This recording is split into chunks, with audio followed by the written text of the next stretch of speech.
Detroit, Detroit, Detroit is different. Detroit is different. Detroit is different. Detroit is different.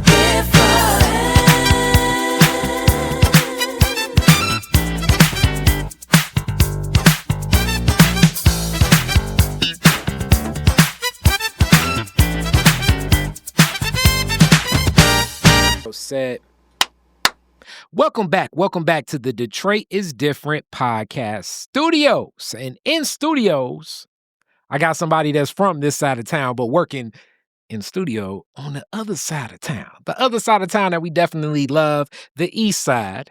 And a lot of love for the east side, as I think that I live a part of the west side that has a lot of east side sensibilities over here off 12th Street and Davidson and everything. But when you think about the east side, you definitely think like you think West Side Dexter, you think East Side Mac. And coming from Mack Alive and so many other things, but we're going to get the Detroit story as always. Miss Keisha Brooks, how are you today? I am good. I'm so happy to be here. All right, definitely. As a person that follows Detroit is Different, we are for the people that listen and follow the long-form conversation. Yay. About all these Detroiters doing Detroit things. Try. All right. So before we get to Mack Alive for 35, we got to talk about your Detroit story, right? Okay. Where are your roots? How far back does your people connect to Detroit?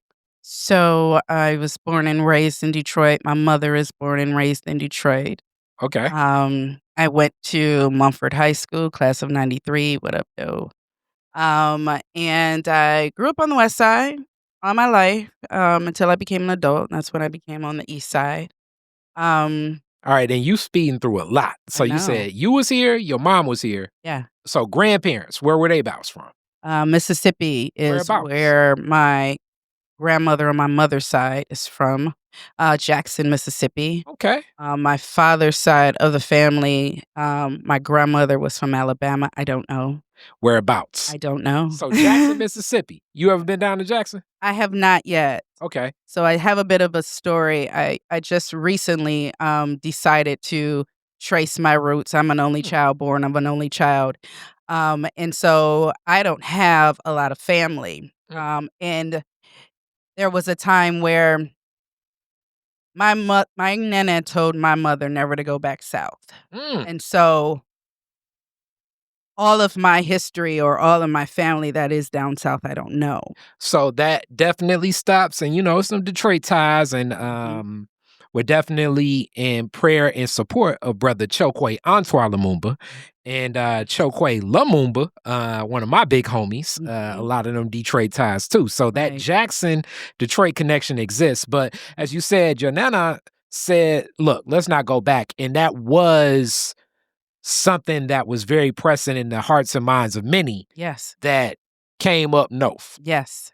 And it's fascinating how you can go your life and not look back until maybe you have children yourself, or you get to a point in your life where it's necessary because you may have, some new knowing that you have no reference to. Or you may have some something happen like medically or whatever, and you don't know what your bloodline is. And so it has recently become a question of where do a lot of my thought processes come from, because they definitely don't come from my mom. And that's the only resource or the reference that I have. So I'm looking forward to doing a trip to Jackson, Mississippi. I do have old obituaries from old aunts and things where I can kind of trace where they were. So I look forward to doing that. I did my little what is that? That genealogy ancestry, yeah. And so I was able to learn about my father's side more because he passed when I was 5. And condolences. Thank you. And I didn't have much connection with that side of the family. And so, but what I do know is that my grandfather had a tailor shop and a hotel on Hastings. I know that, and that they had a home or an apartment on Connor. So, and I live like maybe a couple miles from Connor. I'm off of Harper and out of 94. So I just found those connections so fascinating, considering I was on the west side all of my life, and it wasn't until I became an adult that I went to the east side. So for me to finally learn that my father's side was on the east side and in that Connor area, I was like, that's pretty cool. Well, as you talk about that father's side connecting to Alabama, so many Detroiters from Alabama. Mhm. So much of Black Bottom was Alabamans. Mhm. You know what I'm Mhm. saying? Yeah. So Yeah. that field definitely goes. But now we can get into a little bit of that West Side story. Where were you growing up? What neighborhood?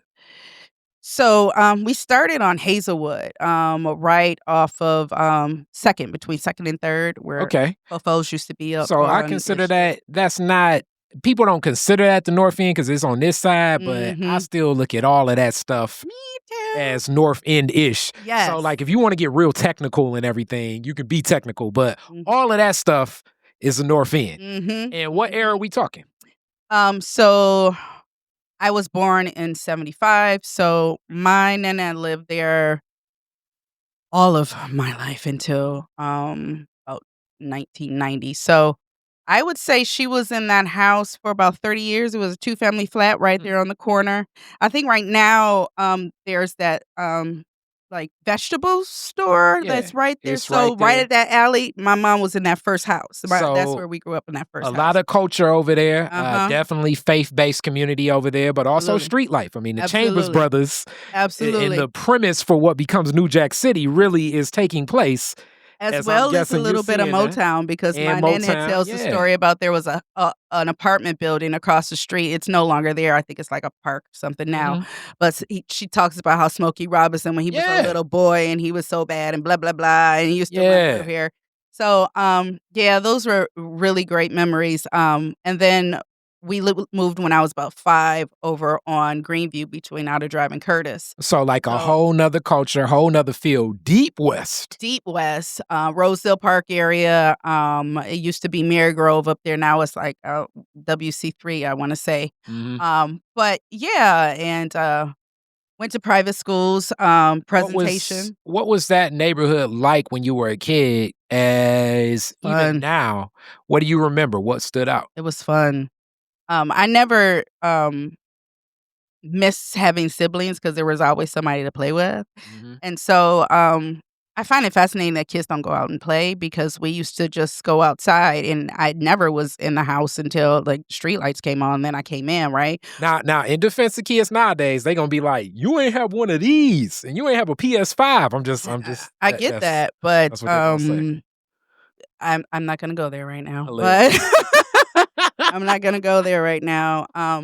But I will say what we did have was like community. We would have like Black club meetings, not Black club meetings, but like Black parties. We would have just like sitting on the porch watching my mom and them play Bed West, or us playing Foursquare, or me and my girls playing cards on ourselves. Like we used to just, hang out, right? And it's very interesting. As a mother of 3, I it's like pulling teeth getting them to go outside. And although, yes, they didn't have these phones, but it's something to be said about fresh air and sun on your face, and Oh, I all of those things. I agree. And All of those also the things. social dynamic. I think Absolutely. as I don't know what will happen as time goes on, Mm. being that the social dynamic so much is online. Mm-hmm. Mm-hmm. Uh, Mm-hmm. I still think that the one-on-one interpersonal skills that I have today are so much based on me playing with so many different types of kids from so many Absolutely. different types of backgrounds. Absolutely. Because what happens is, um, you're not able to adapt to different personalities, like you were saying, right? And I think about my daughter. She's 13, my youngest daughter, and she's afraid almost. It's like she's scared to meet new people. And me growing up, I was like, "Hey, it's me. I'm here." And, it was just like this open, like free spirit that, I mean, I'm a free spirit anyway, but like just this like comfortability of self, even as a young person, to be able to, interact with someone else that may come from a different background or may have a different family dynamic, but we were still able to be cool, right? And we were still able to, relate to each other, talk to each other. I will say it was, I don't wanna go too far off, but, like, I remember, though, there was a time when I was going to private school and I went out to Shrine. My mother sent me out to Shrine of the Little Flower, and my friends in the neighborhood, they didn't see me anymore because I was playing volleyball and doing all these things, and so it became a disconnect because, again, they went to public schools, and so there was this, like, "You think you better, you think you're good," and end up having my first fight. But anyway, but th besides that, that dichotomy that still takes place to this day, I mean, we have fun. Like, I just remember me having a fun childhood. Like, I didn't miss being an only child, and because of the fact is I can entertain myself, and I can, like, shun people out when they got on my nerves, so I had a great childhood. Imagination in childhood. Love Yeah, it. yeah. All Yeah, right, yeah. so you mentioned Mumford, the Mustangs. Yeah, yeah. How did you end up from private school to being a Mustang? My mama's private school money ran out. Okay, there you go. There you go. All right, now in that community, Mhm. it seems like you would go to Henry Ford. Yeah. Yeah, yeah. So You I was said, I supposed don't want to be a Trojan. So my mother was a teacher. She taught for 30 years. And so What did she teach? she taught 3rd grade, 4th grade. Towards the end of her career, they had her in gym. Mm. She taught at Winship. Mhm. She taught at Marshall first and Okay. then Winship. But she didn't want me to go to Henry Ford. Okay. And I didn't test in the Cass or King or any of those. And so, she kinda worked some magic Mm. and got me into this merit program through Mumford, and, so yeah, that's what I did, and Okay. it was interesting. We were kind of like this cohort was together throughout the whole year, so yes, I sometimes had electives with general population, but we were, like, just in this You were in like a gifted program inside of Mumford. inside of Mumford. Do you remember the name of the program? It was called Merit Group. We were the Merit Group. That's Merit what it's Group. called. And what were some of the classes and what were some of the lessons and things that you would get?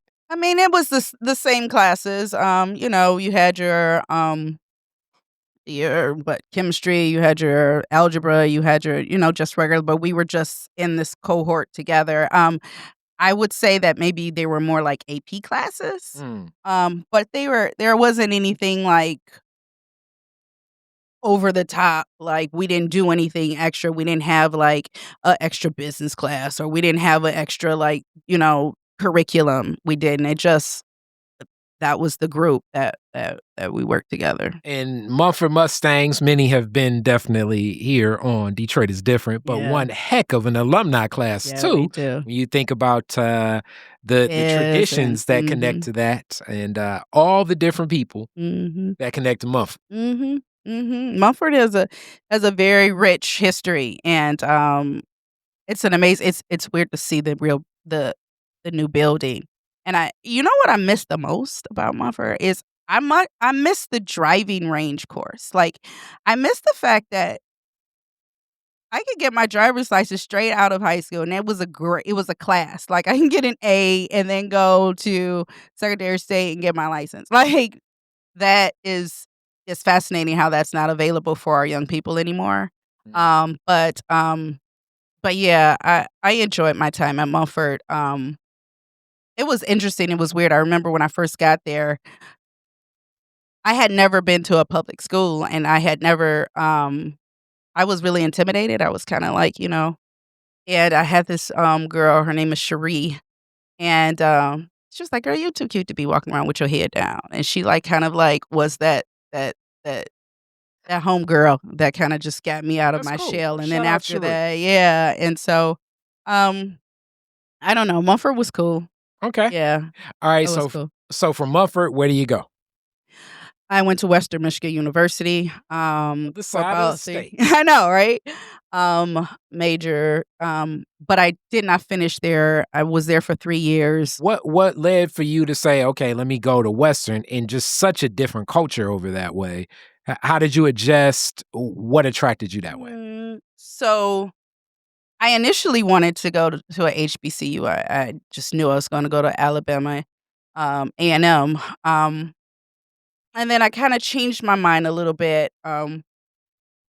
We don't realize, like, sometimes how pampered we are, and so I went down there, and I just saw the conditions that was at that school, and I was just like, "Yeah, I did get it admitted into Western, so why don't I go there?"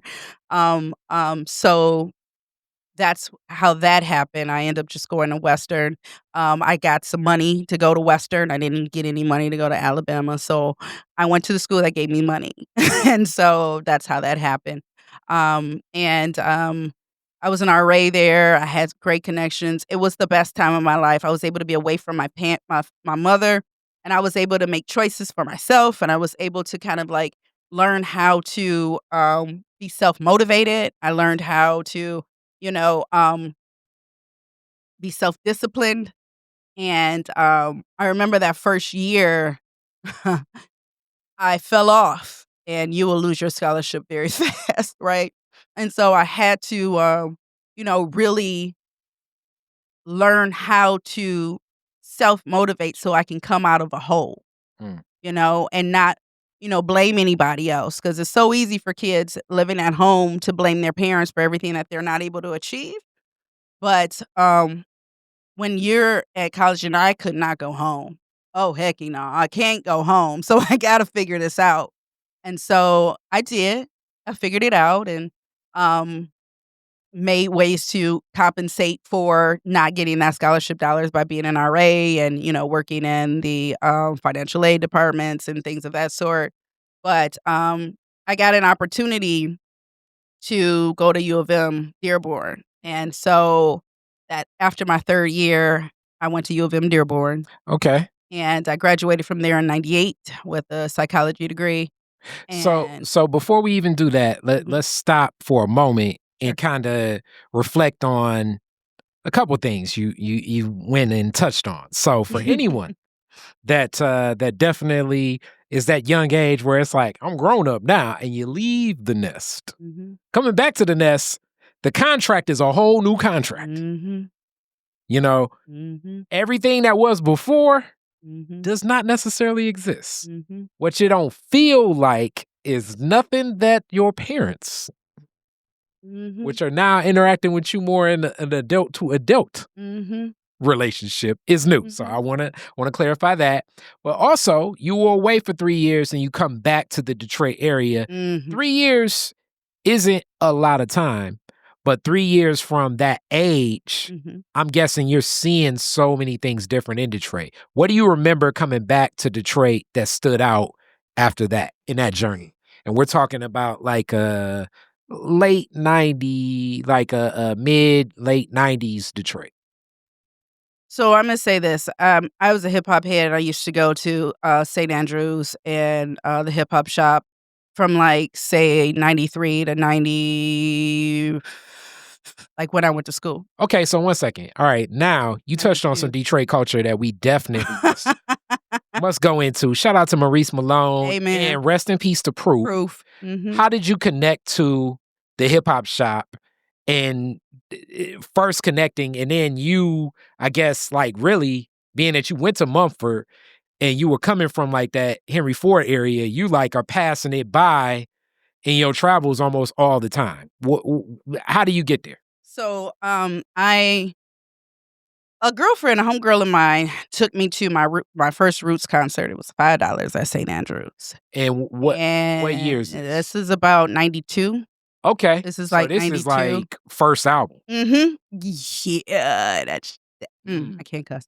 But Oh it no, was you can speak freely. fire. Speak freely. It was so fire that and then just the whole vibe of St. Andrews back there, it was just it was fire, and so I was hooked, and I was there faithfully every Saturday. I was at the hip hop shop on Fridays or vice versa. I don't remember, but I know it was Friday and Saturday, right? And no, yeah, it was Friday night at St. Andrews, and then in the morning we would go, or in the afternoon we would go to the hip hop shop. Well, that's what it was. And I don't know, it just it shaped me, and kind of grew me into consciousness, into like being aware of what's really going on in the world, and knowing that I can be a contributor to its success or failure, right? And that snapshot and moment in time is my hip hop class, as most people don't even necessarily recognize me as a person that raps, but my hip hop class is a little bit after that. I think I'm more like, I guess, in what you consider like the Lush Lounge era. I remember Lush Lounge. But that grounding creates so much of really what becomes international fame. I mean, and that's without Eminem. But, you know, between Dilla, Slum, all of them, Royce 5'9", the roots are all starting there. And what's connected really through what happens in that movement. One of the things that definitely stand out in that is usually, like they say, I mean, it's like the running joke, as they say, in the hip hop night. It's like, this is like Junior's bachelor party. It's so many guys and no women. How did you have the comfort in that? Because it was a lot of us. It was a lot of us there. Okay, so when did that shift? And I think that's when it when I came back. Even talks about that. Kalima, because when I came back in 96, when I came back in 96, 97, it was different. So from 92 to say 94, it was like a family. Like everybody knew each other too. It was like community. It was like, you know, we shared, you know, tips about, you know, we're not eating pork, so, you know, you eat this, that, and the other, or you know about those Jews, or you know about, you know what I'm saying? And so we really was like a unit. And the only thing that reminds me about that was the era of, and I don't mean to jump, but when Kwame was in office and there was this like this energy of entrepreneurship. That's when I first started as a promoter too. And it was this synergy, and we had that at that time. But when I came back, you asked me what was different. Yeah. When I came back to St. Andrews, it wasn't the same. People like, you know, either left, or, you know, they went to school, or it was just a whole different vibe. It was really weird. And I want to say that hip hop kind of shifted too, because Biggie and 50 started to kind of come on up, right?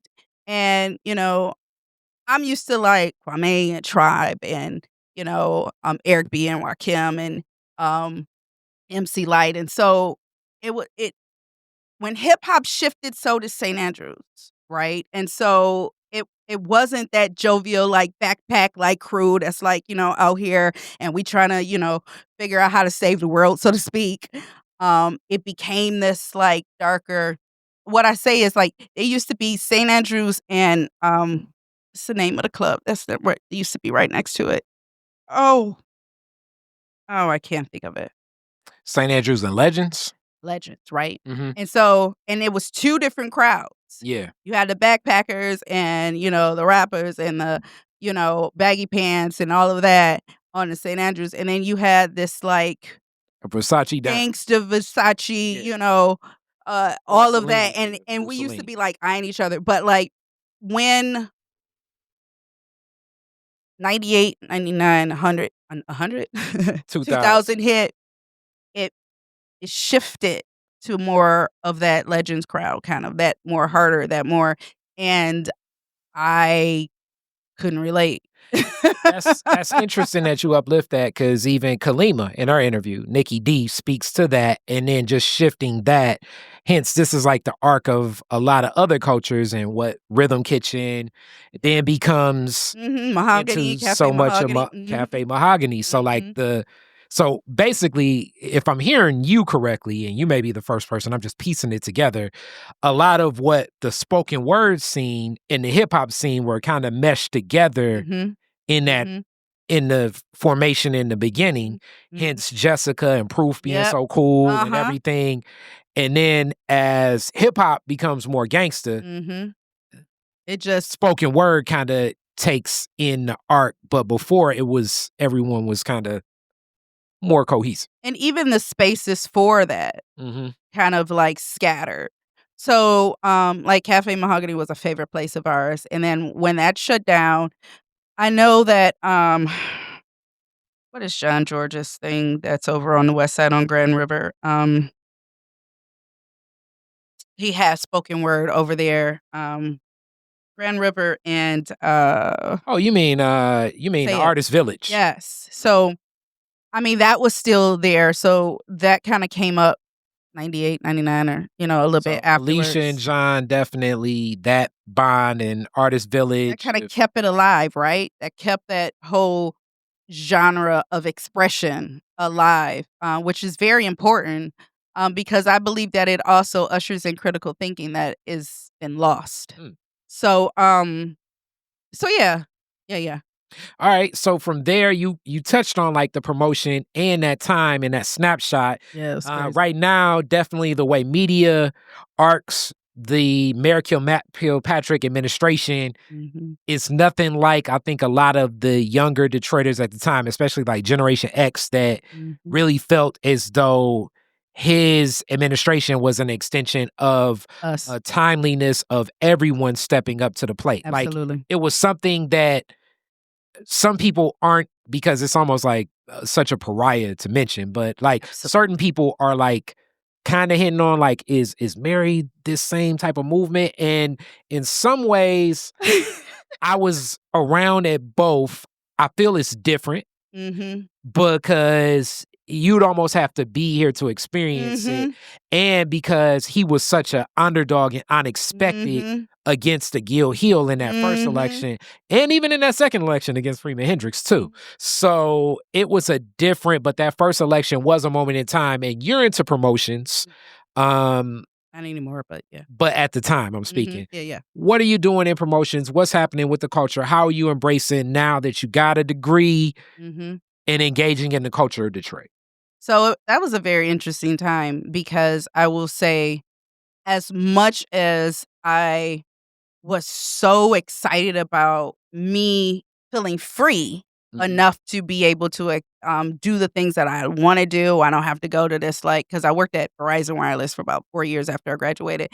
And that just grind, once my eyes was open to that, oh my gosh, I can make a living off of things that I love to do, like music and promotion, like, let's go.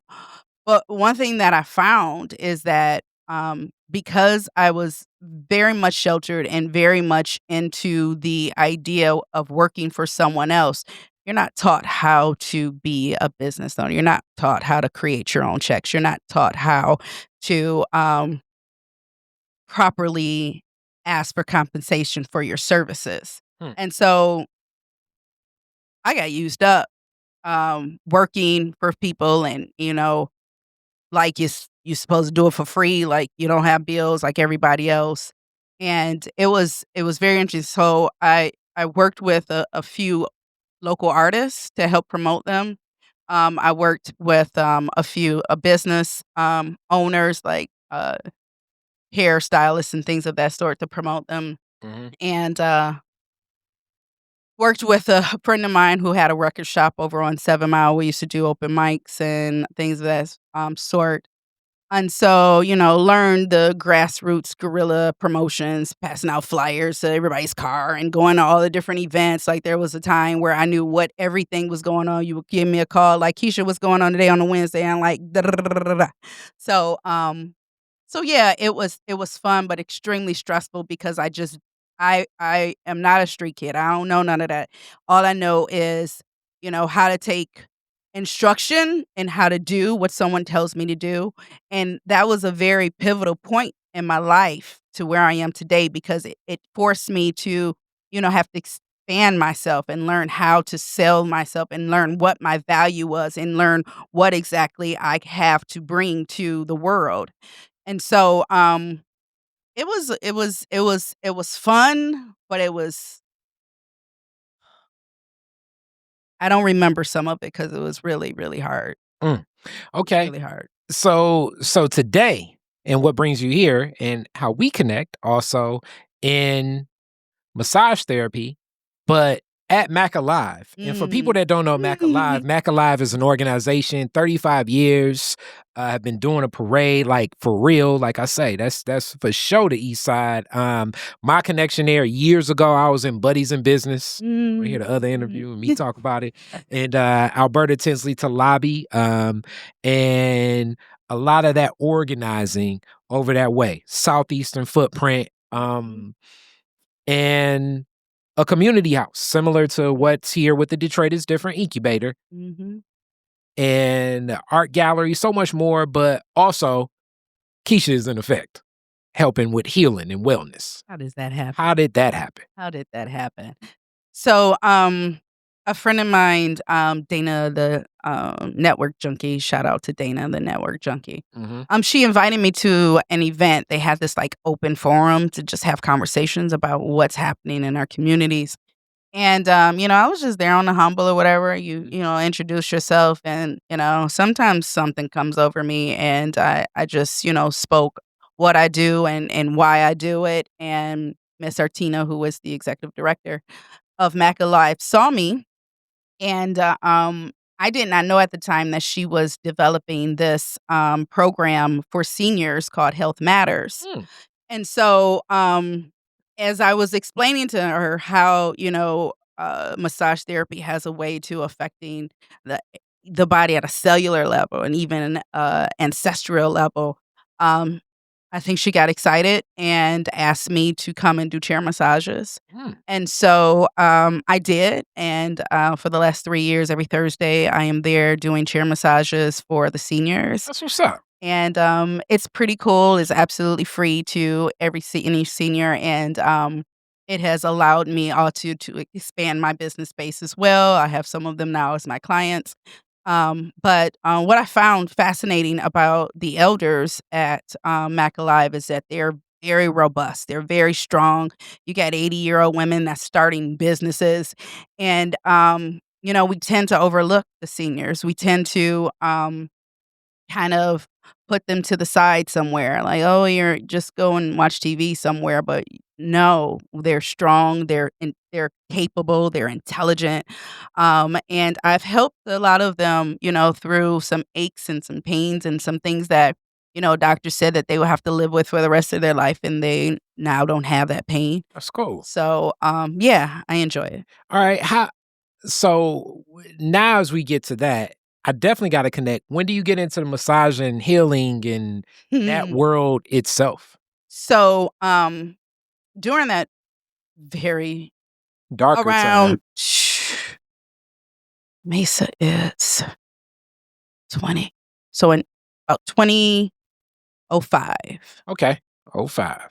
So 2005, I was kind of flailing. And I was selling like oils door to door. I would sell waters. I was like, trying to sell everything, but So I was selling oils at the time, and I met a woman, and I was trying to who had a massage therapy business. And so I was trying to sell her some of these oils that I was having. And, we began to chat. I'm a chatter, so people like me. And so we began to talk, and she asked me, she was like, would you like to, you think about maybe doing massages or whatever? And I was like, sure, So, on the spot, she had someone for me to work on, and as soon as I laid hands on this individual, I could feel his muscles molding in my hand, and it took me back to a child. Now, I'm very spiritual ed, and because my father passed away so early, God was my father all my life, so I've been very close to him, and I'm very close to, what he promises us, and I live by that. And so, when I was a little girl, I remember my stomach, I used to have very bad such terrible stomach pains. And so I was in the tub, and I remember this so vividly. And, I kind of quoted scripture and I said, I laid hands on myself and I trusted that I would be healed and my stomach stopped hurting. And it took me back to that day when I laid hands on this gentleman. And I was like, oh, this is it. And before that, I want to take it back. That took me to that. I was with my middle child's father, and I don't want to go too much into detail of how that situation was, but he was an artist. He's a musician, and he went away to Tokyo on a tour with his group, and he comes back and he brings me a little Tokyo robe, but he also brought me a Buddhist book. And I had began to meditate from that book. And I had then began yoga from that book. And then things began to shift because I was like staying in his family's home and I was raised to be independent. And so I'm living in this house, I'm sleeping in this bunk bed and I'm just like not working. He was like, you don't have to work. So I'm not working. And I'm just like almost dying inside. And so once I got that book and I began to like go in, things began to open up. And so that's when I was selling these oils and I met this woman and it clicked for me. So I immediately got a massage chair. I used to keep it in my car. And there was one day we were trying to promote this talent show, right? And we were at Eastern Market and nobody was coming. And I remember Harold, I can't remember his last name, he's passed by now. And Coach just most recently passed away too. They were like sitting at the bar, or at the time it was like it's almost like a lunch counter the way this particular portion of Burt's was laid out. And so I was sitting on one side and they're like sitting on the U. It's like a U. So they were sitting on the other side and I'm overhearing them talking. And I had gotten to the point where I was now learning confidence in myself, right? I was learning how to promote myself and learning how to sell myself. And so I heard him, Mr. Harold, say that his back was hurting. And oh my God, it's feeling so terrible. And so I say, excuse me, sir. I don't mean to sound weird. Please don't think I'm weird, but I heard you have a back pain and I have my chair in the car. Can I bring it out and work on you? And surprisingly, he was like, sure. And so I began to work on him and I was literally there for like 3 hours. And because person after person, if the person would get in the chair. Wow. And then I was at Burt's. That was my first. Burt is a person that gave me my first like chance to, get out there. Shout out Mr. D. Black entrepreneurship for sure. All day long. And so I began to do chair massages on Saturdays with Valerie, who used to do karaoke. And we were outside, and I did that for 3 years too. Wow. And so that was the most amazing experience for me. And that was my first time of like experiencing that, oh God, I can do this. I started to figure it out. But it took another so I went through a phase, and we talked about this before, but my people was not taking me seriously as a massage therapist, right? And I was getting sick of the, side giggles and the, just people say that they're going to book with me and never do. And so I quit.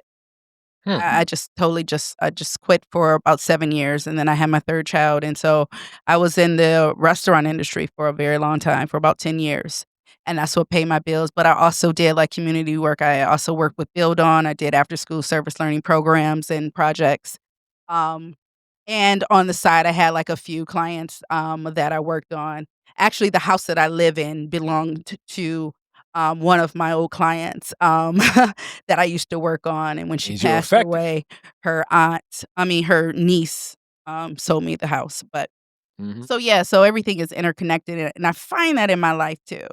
I find that, if you're good to people, and even if you have to separate, if you're good to people, the connections will come back around because, Detroit is like one level of separation. Like we all know each other.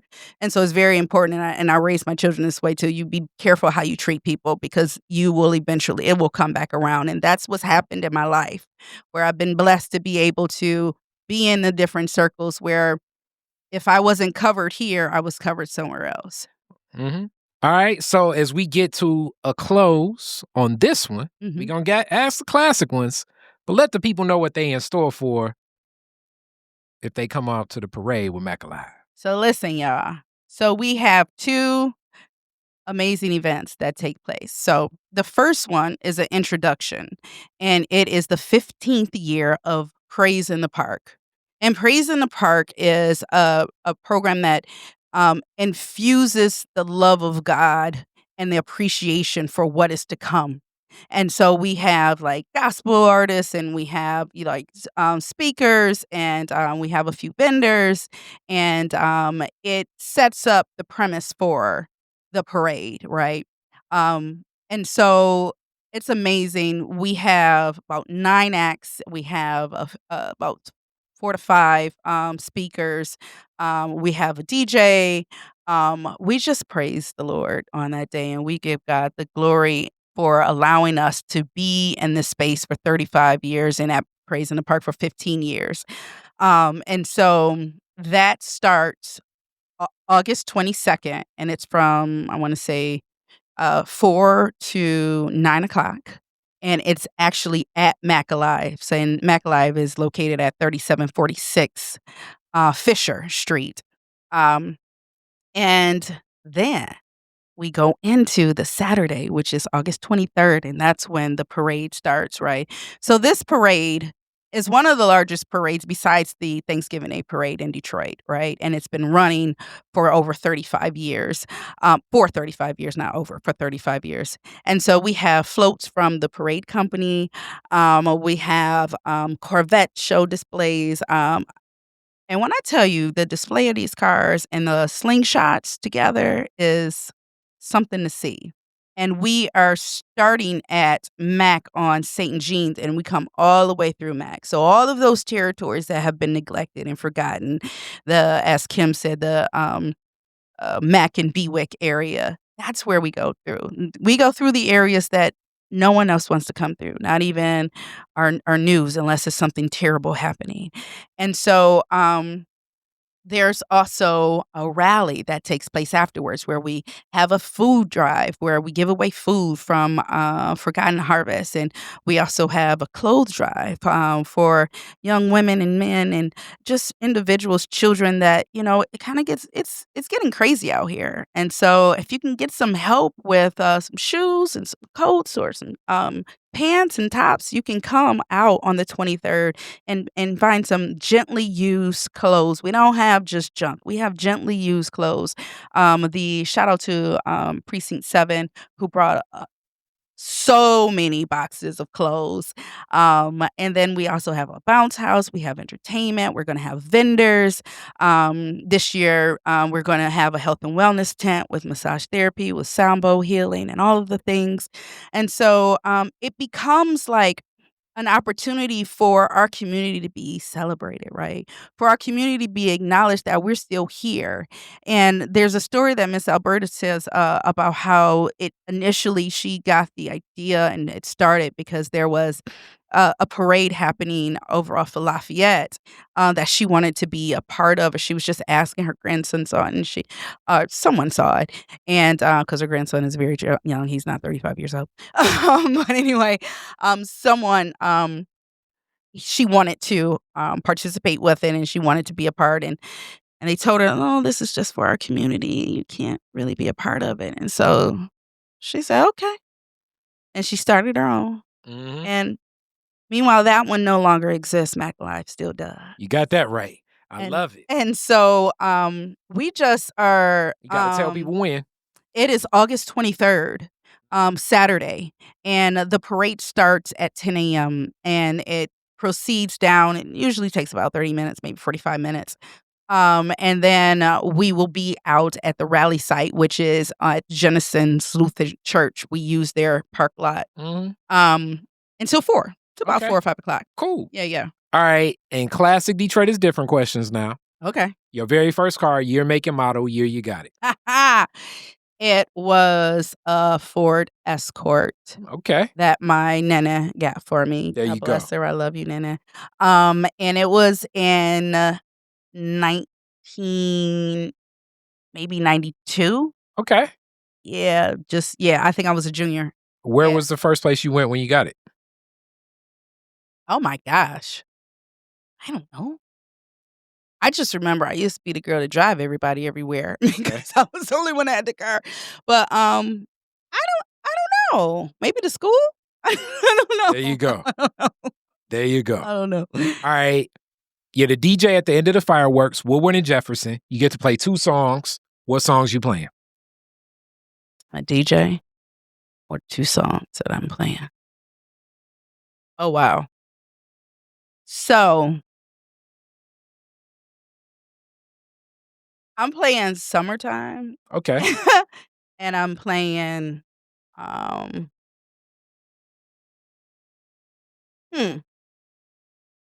that's so many songs I would like to hear. I don't know, maybe a Little Tribe. Playing What something song? from a Little Tribe.